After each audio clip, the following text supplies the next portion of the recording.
Welcome back to the show, everybody. Time for another episode of the Agency Freedom Podcast. We help insurance professionals move from captivity to freedom. And this conversation today is happening between two guys that live in very, very different parts of the country. My guest here is Mr. Richard Sweet. He is the principal of Vantage Point Risk, located in Eugene, Oregon, an absolutely breathtaking part of the country. The Pacific Northwest is so pretty. It's one of the only things that Texas doesn't do well. We're not exactly a pretty state unless you're in certain parts of the hill country. But Richard, thanks so much for making time for us today, man. I appreciate you. Yeah, you're welcome. Glad to be here. And yeah, lots of mountains, but plenty of desert like Texas. Been around the state. Oh, yeah. Oh, yeah. Oregon it's kind of like the Arkansas of the Pacific Northwest.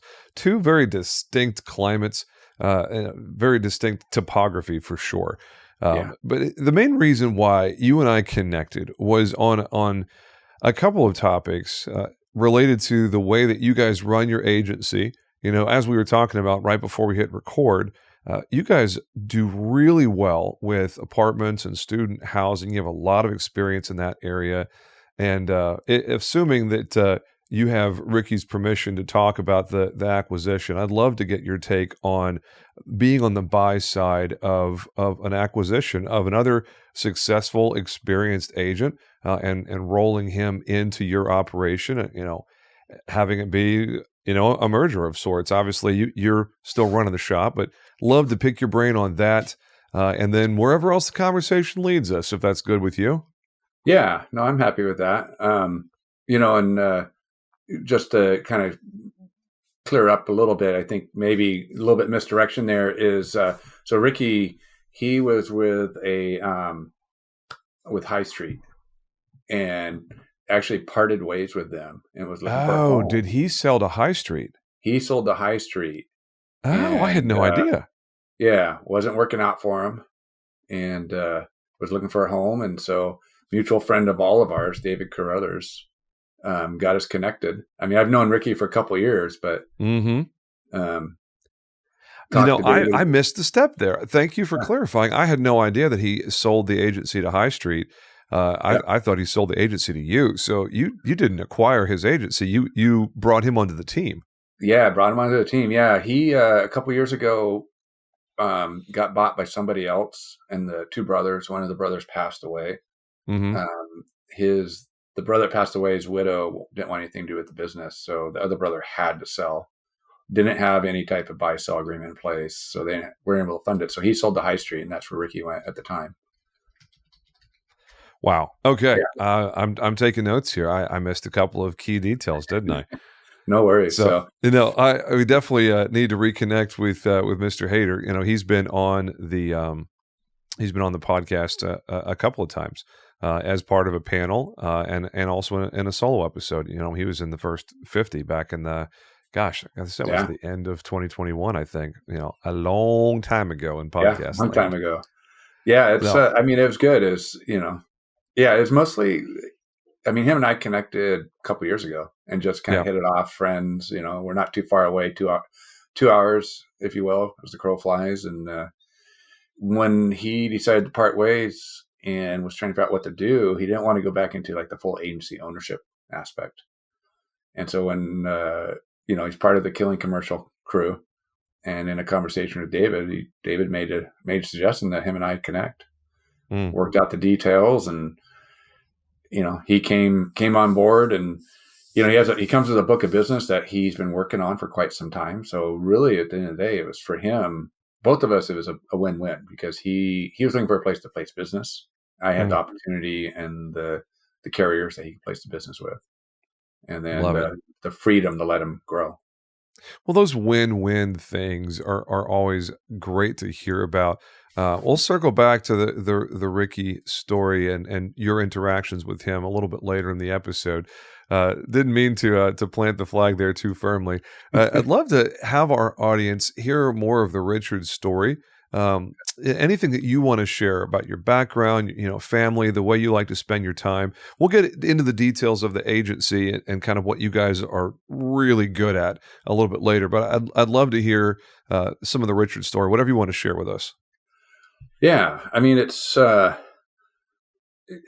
similar to what you hear quite a bit, where I kind of fell into the insurance space.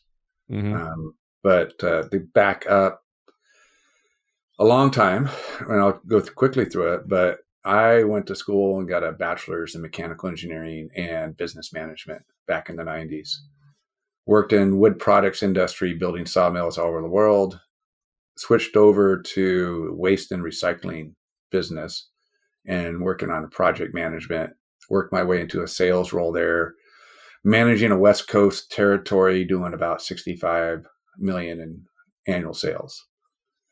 And was on the road better part of 20 years of my life, traveling all the time, and got tired of it. COVID hit, and I decided enough was enough, and had an opportunity. At the time, I thought it was a good opportunity to buy an Allstate agency. So March of, I guess it was June of 19, made the deal with a local agent to buy a small $1.2 million Allstate agency. Been around for 30 years. Did all the training, went down the path, took it over January 2020. Walked in the office of an 800 square foot office with 4 employees and 12 4 people cabinets. in 800 square feet. Yeah, and 12 filing cabinets. Oh my word! And then it shut down, right? And then everybody went back remote. So, quickly realized Allstate and that world wasn't for me. The captive world wasn't for me. I tried all kinds of things where, trying to do my own marketing, my own website, be my own person. And it was hard, when you got kind of somebody else kind of trying to drive the ship. They don't like it when you try to drive your own ship. Then realized personal lines wasn't really my forte either. So started looking for a buyer by the end of 2020 and never did actually. I brought 4 people to the table. No, they would not approve anybody. In June of 2021, I walked away and just got the payout, which was enough to cover the agency, the money I put into it. Wow. So you just washed your hands of the Allstate chapter and moved on, huh? Yep. Yeah. They weren't bringing anybody to the table to buy. I couldn't find, I found a few people to buy. They wouldn't be approved. And then, I was just ready to move on. Had some conflicts, internally because we weren't selling anything. Couldn't find business. And they have the certain requirements that you got to sell so many policies per month. And we weren't hitting, or wasn't hitting my targets. So it kind of came head to head, and I washed my hands. And, they, at the time, I don't know if they still do it. They had a 1.5 time renewal premium buyout. So I just took that, paid off the other agent, and walked out the door. Wasn't sure what I was going to do, and ended up connecting with a few people that knew, like Andy Matheson and stuff like that. And I got to learn a little bit about their model and the independent model. And prior to that, even during the Allstate days, I had no clue what an independent really was. Figured out that, decided I was going to give it another go, started scratch in October of 21. Man. And, did it all myself, worked from home, built an agency, hired my first person in September of 23. And by the time I hired him, I had a little over $2 million of premium on the books. Jeez Louise. Yeah. Moving fast up there, huh, buddy? Yeah. I was, when you're 50 years old, no income, you're motivated. Yeah, that is the motivation of desperation, my friend. I know that well. Yeah. So, yeah. And then fast forward, now I have 3 people, just about ready to hire a 4th person on the team. And, we just passed 3 million in premium, at, 2.5 years in. Outstanding. Yeah. So love that, my man. Yeah. I love it, and I get to do what I want to do. Yeah. What do you want to do? Let's talk about that for a second. No. Oh, that's the wrong button. That's the button I was looking for. Hit the no button. Sorry. So changing subjects there, I'd love to get your take on the game that we're all playing. What is your favorite part of insurance, of the entrepreneur, the business owner game? So my favorite part is the business. My background is business management, so I I come into this a little different than a lot of, I feel like, insurance agents that have a background that come into it, either as a producer or somebody working customer service. I came into it from running businesses and operating multi-million dollar P&L accounts. So I understood the business aspect. So that's the part that I love about the insurance game, and the business is, how do I grow the business? How do I find the business to bring in the door? How do we operate with it? How do we process it? How do we manage it? So I look at it from the business aspect. My goal and my role is to get out of the producing, and build a team that's producing for us. Um, right now, it's been tough. All my team members, fortunately, have come to me, which is nice. They're looking for work, and giving them the opportunity to do that. Yeah, the game, the game is interesting. We're predominantly commercial based. We have a small personal lines book, but probably 80% commercial business. And out of that 80% of the commercial, about half of that is non-standard excess business. Mm. So that's where because I understand the complexities, I love all the moving parts. I can go in and work with people on stuff that nobody else wants to touch. Man, the E&S game is becoming so much more prevalent than it has been in previous years. I think in direct correlation with the hard market and constricting underwriting capacity and appetite and everything. So we did talk briefly about student housing and Mhm. habitational, multifamily, and whatnot. I imagine we'll camp out there for a little bit. But other than that, what sort of niches or specialties are you guys into there, Advantage? So my specific niche personally is the technology, biotech, and kind of professional engineering space. So looking for those larger life sciences type risk. That's my that's my main niche that I go after and that I market to, because that's my background: mechanical engineering, project management, running that stuff. Hmm. Um, I do that, and then because of my operational background, I'll look at the manufacturing and contracting world. So we do a number of larger manufacturers as well that we work on, because it's the engineering relationship is very close to that. So I can go in and talk their talk and understand what they're going through. Um, Touched on habitational a little bit. We brought habitational. I've had some opportunities that I've done. It was kind of more generalist, really kind of niched down into student housing now. Our main office is located in Eugene, Oregon, which is the Oregon Ducks. That they look at the town and they think the whole town's university housing. There's 200,000 people here, and within 6 miles of the university, they look at any apartment, any building as potential student. So I've kind of built a niche locally for student housing for non-renewals, and then bringing Ricky on board, habitational and work comp we've really added the habitational aspect and the work comp aspect to the business. Hmm. Um, How nice is it for you to have someone join your team who's already well versed in the killing commercial ecosystem that Carruthers has built? Ricky is definitely not your typical hire. He's a much bigger caliber gun than that. I think after Ricky and I talked, this is probably the easiest way to put it. I called up David and said, I don't like I don't know what to ask. Like this, it almost scares the shit out of me to bring somebody like Ricky on board. Like, am I able to Yeah, even support him? yeah, You know, it's like bringing a peer on. A yep. senior peer, right? somebody that knows it. But it's been great. I mean, Ricky is very collaborative, very, easy to work with. But yeah, it scared me. Up to that time, I had only brought people that didn't have the experience I had, whether it was insurance or business, and I was able to educate them. Yep. But, somebody like Ricky too, though,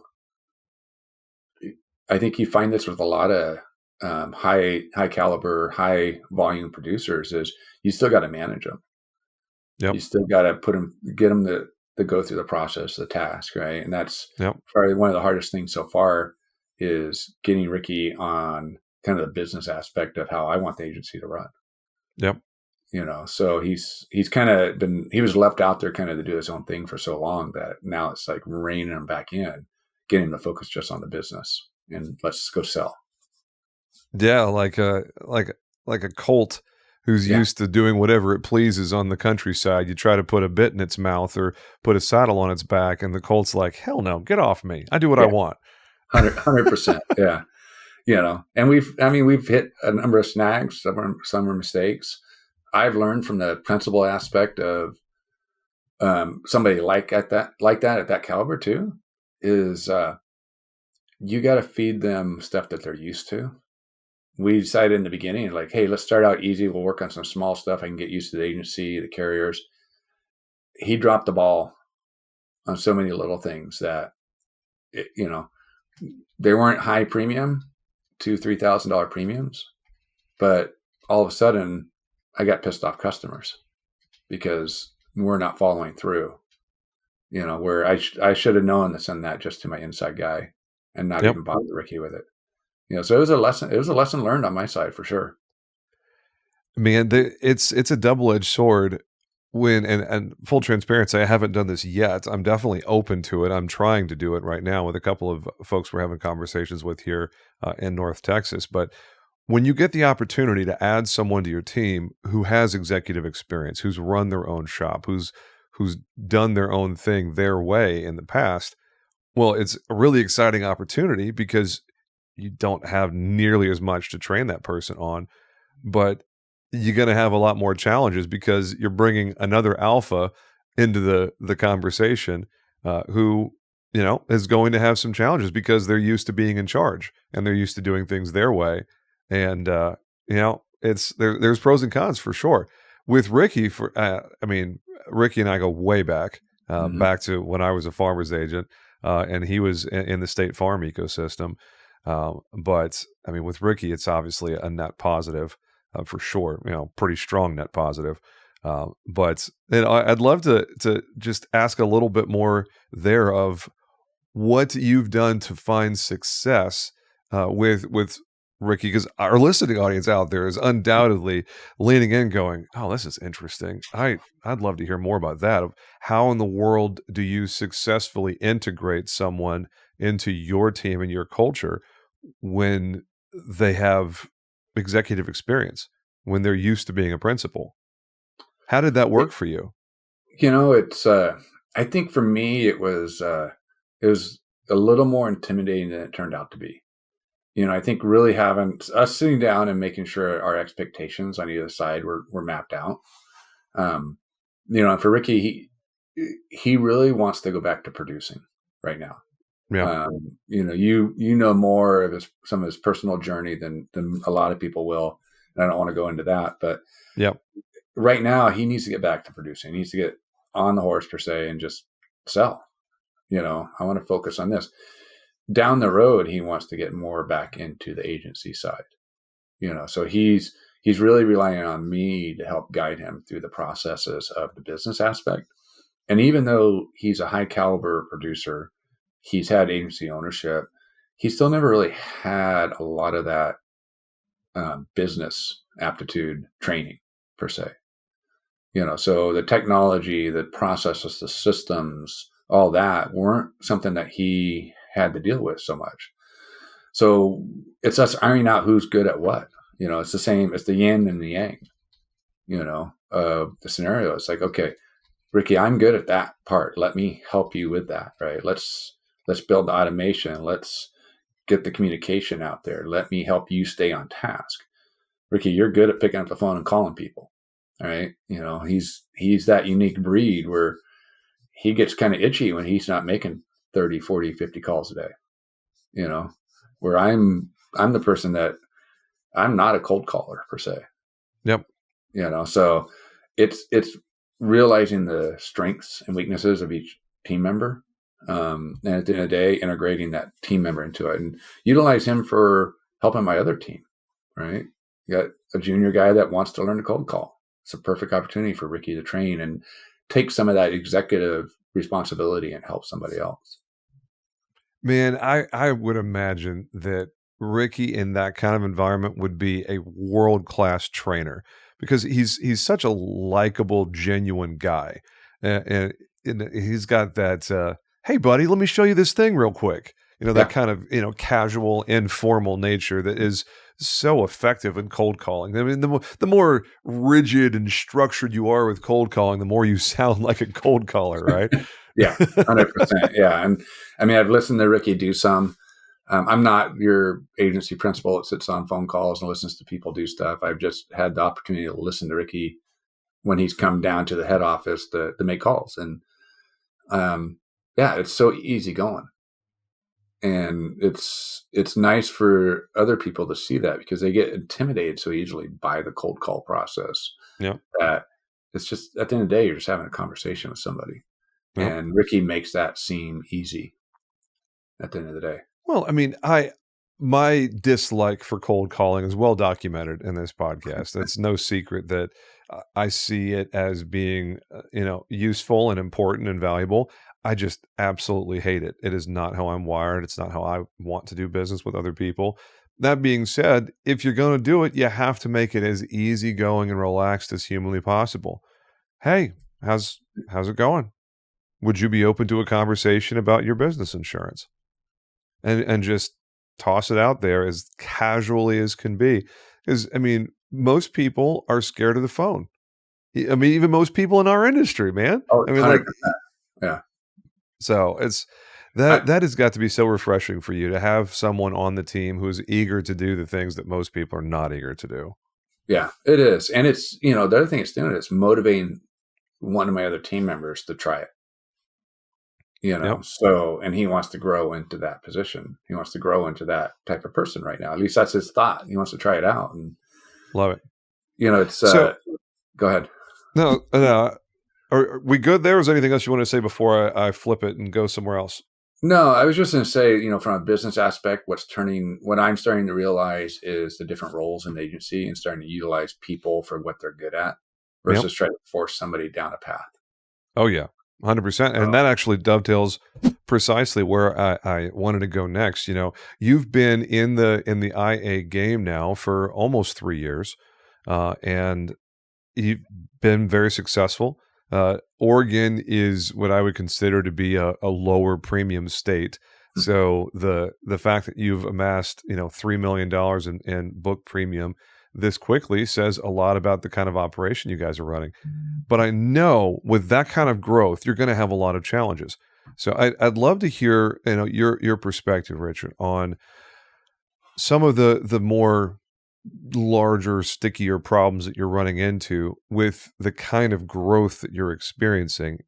Because this kind of trajectory is exciting. It's very fun. It makes you feel big and bad, but it's not without its very significant challenges. You want to talk about one or two of those? 100%. Yeah. I mean, renewals, right? That's probably the biggest challenge right now is staying up with renewals, especially on some of that early premium that was maybe less than desirable premium to bring into the book, and the high maintenance premium, I would say, so with renewals where they're at and both the personal lines and small commercial, I mean, we are seeing like the rest of the country, 20 to 50% to 100% increases in premium. And so it's creating a lot of back end work to stay up with that. I've put some technology in place to help with that. I got 2 virtual assistants that are helping with that, and that's my new hire that hopefully will be coming on board here in the next week to 2 weeks is going to be an in-house account manager. specifically hired to handle renewals. And I think that's probably been the number one thing, because I love process. I love technology. I put everything in place that I can, but I'm also like, I want the new thing. I want the new business. I want I'm always looking for the next opportunity right there. I'm not the best with managing the inside work, so I need somebody to support me in that aspect. And that's been hard to find. It's been hard to find locally, and then hiring a VA, find somebody that understands the process, because I'm probably not the best person to teach them the process either.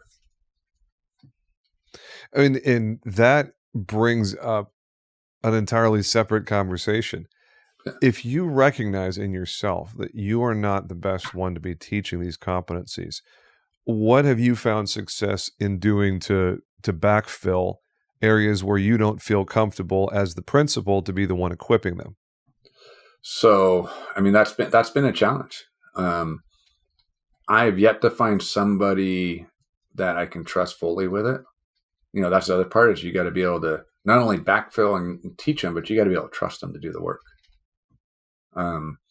So I kind of lean a lot more heavily on technology than a lot of people do, I think, especially people I talk to on a regular basis that help process a lot of that.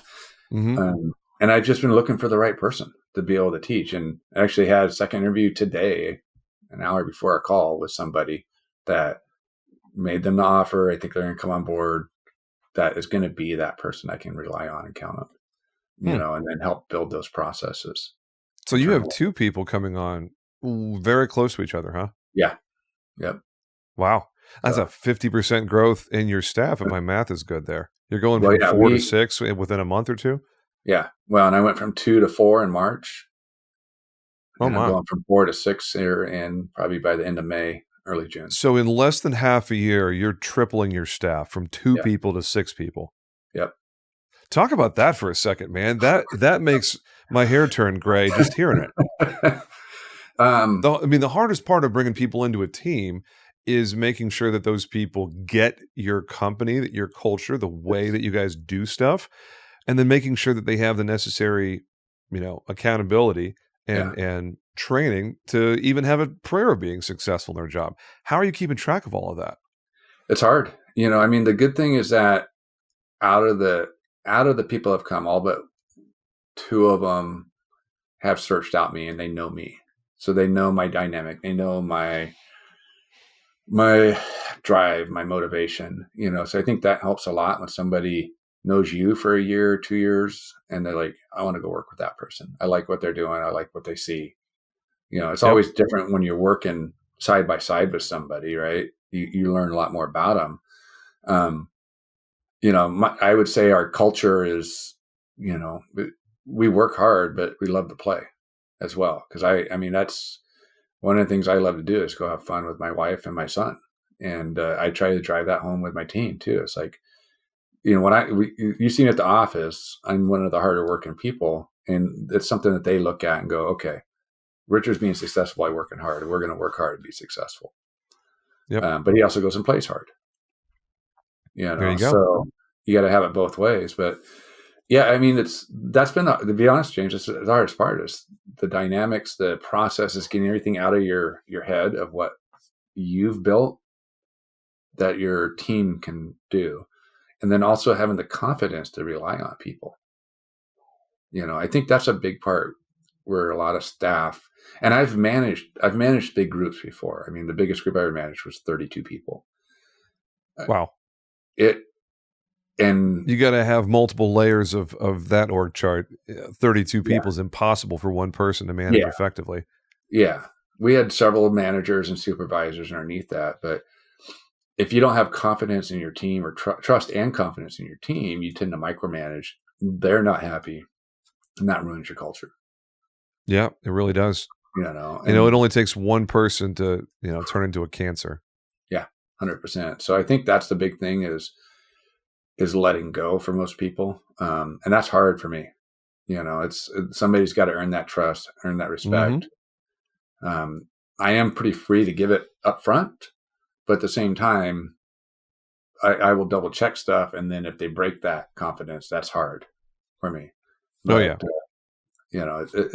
It's a challenge. With that becomes more complexities, right? With training ideas and making sure everything's documented, AMS, CRMs, all that kind of stuff is up to speed. So I think the biggest challenge when I brought 2 people on in March was it put me back because I didn't know what processes I didn't have in place that they needed. When I brought the first employee on place, I could work with them side by side, keep going. When you brought 2 people on board, it was like all of a sudden, it's like, holy cow, I need to document that.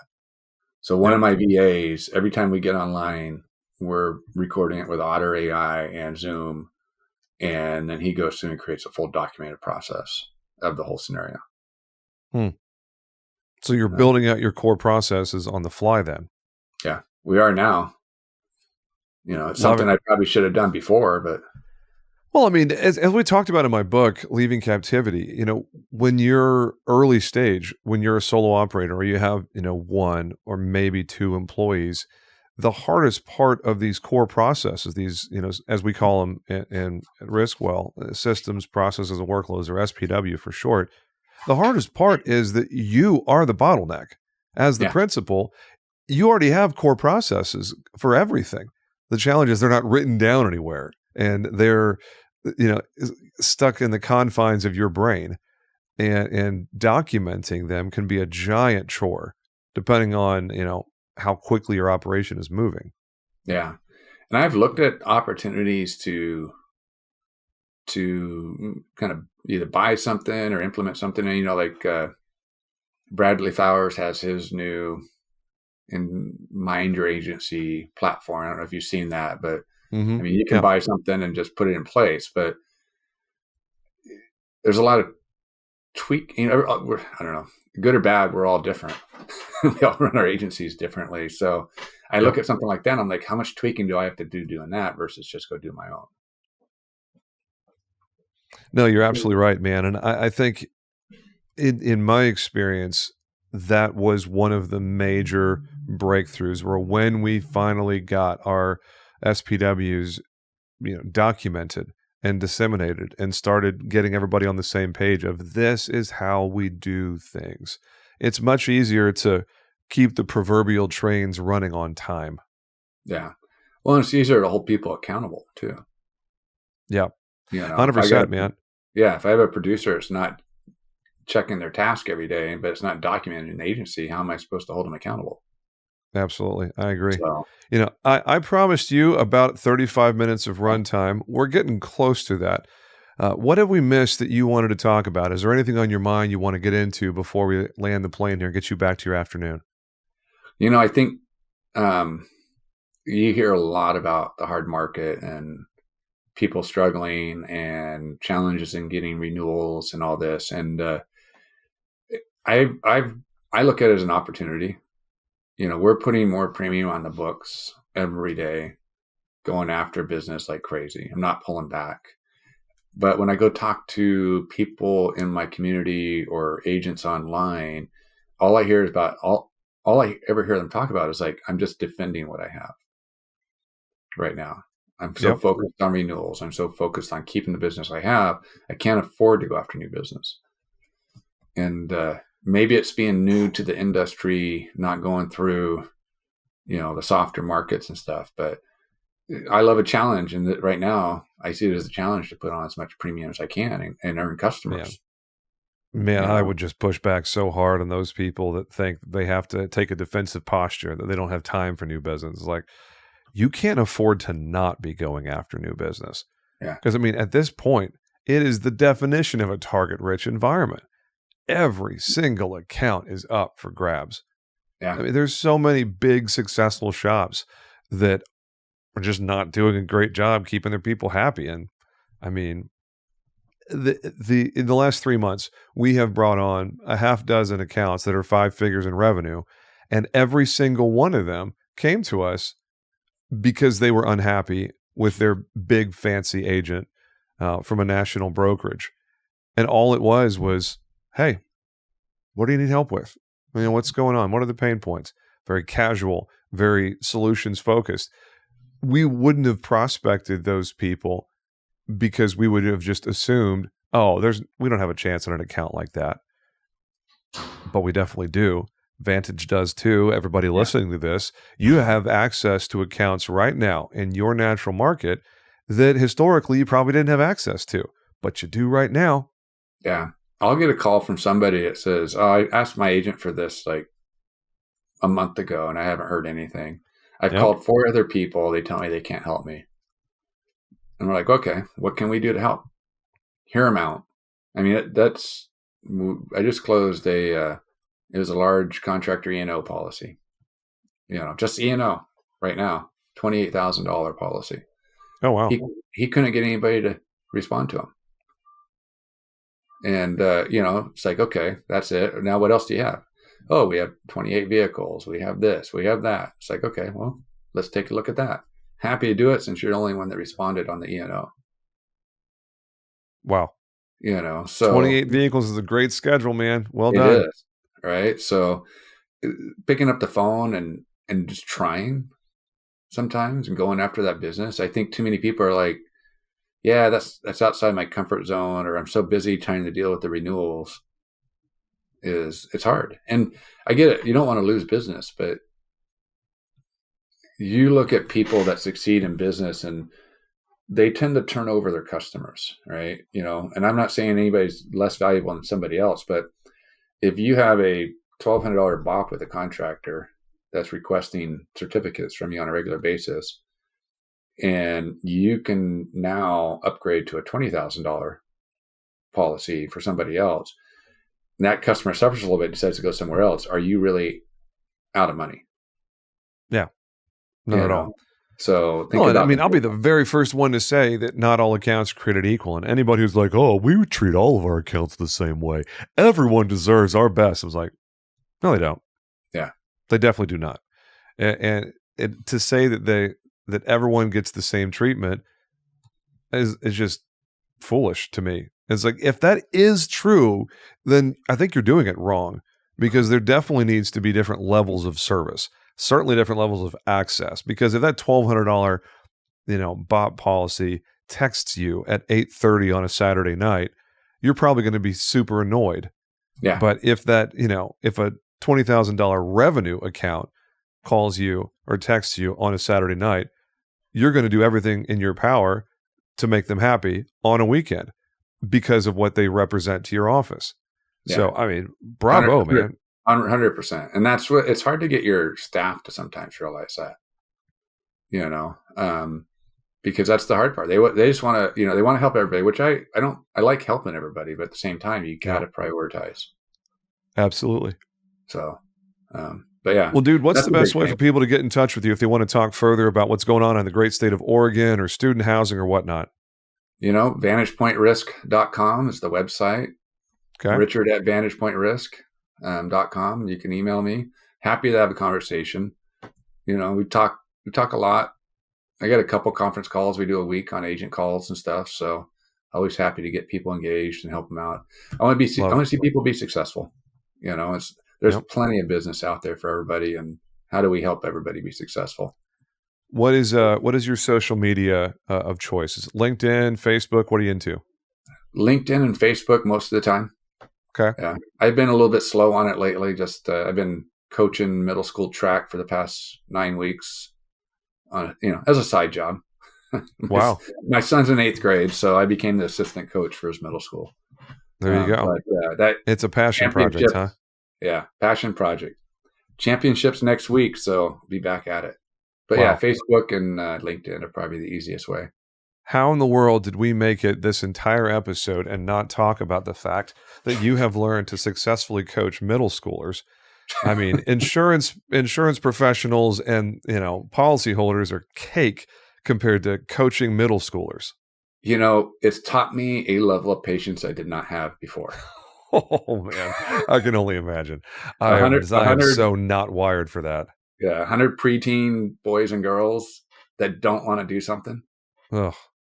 how many eye rolls and sighs and comments of angst and irritation do you get on a weekly basis? Well, daily. Yeah, I mean, we're down to 45 kids because we got the districts tomorrow, and it's like trying to motivate them to do something yesterday was just next to impossible. Wow. I love the ones that go home and complain to their parents. They made me run at track practice today. So I keep that in mind when a policy holder calls me up and complains about a bill. I would rather work with an angry insured any day of the week than an irritated middle schooler. But it's fun. I enjoy it. It's it gives you a sense of satisfaction seeing young kids succeed. So. You want to talk about an opportunity to make an impact? Find me one person who does not look back on their middle school years with scorn and misery. Did anyone have a good middle school? I mean, 6th, 7th, and 8th grade has got to be the worst years of anyone's life. It is the most awkward time. Yeah, 100%, 100%. So wow, and it's really cool to sit on the outside and experience that, not actually have to be a teacher and live it. Wow, so it's fun. Dude. I enjoy it. It's brought it, like I said, it's brought a level of patience that I did not have before 3 months ago. Richard, I'm just going to end this episode very quickly and say for everyone listening, if you made it to this point in the episode and you think you have a hard time, you're dealing with some struggles in your agency, just look out the window, see the sun shining, and remember that you are not responsible for coaching track for 45 middle schoolers today. And then thank God for the blessings on your life. 100%. Man. No, you are a special breed, Richard Sweet. Thank you so much for your time today. I really appreciate you. I've enjoyed this conversation. And folks, he can be found at Vantage Point Risk, and he prefers Facebook and LinkedIn. And this has been another episode of the Agency Freedom Podcast. Thank you for those watching on our YouTube channel, and make it a great day, boys and girls. We'll talk to you again real soon. Y'all take care.